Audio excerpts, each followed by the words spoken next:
கமழும் அந்த அருணகிரி தமிழில் மனம் மகிழ்ந்தாடி நின்ற முருகன்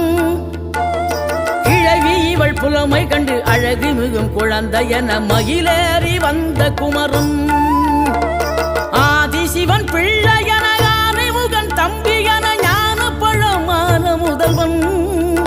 நீ பாடும் குரல் வளம் கொடுக்கும் பனிமலையில் வாழும் அந்த பார்வதியின் இளைய புதல்வன் தேனெடுத்து திணை வளர்க்கும் சிறு குருத்தி வள்ளியவள் சிந்தையில நின்ற மன்னவா நீ நாடி வரும் பக்தர்களின் நாட்டம் அதை தனித்தருளும் ஞான குருநாதன் அல்லவா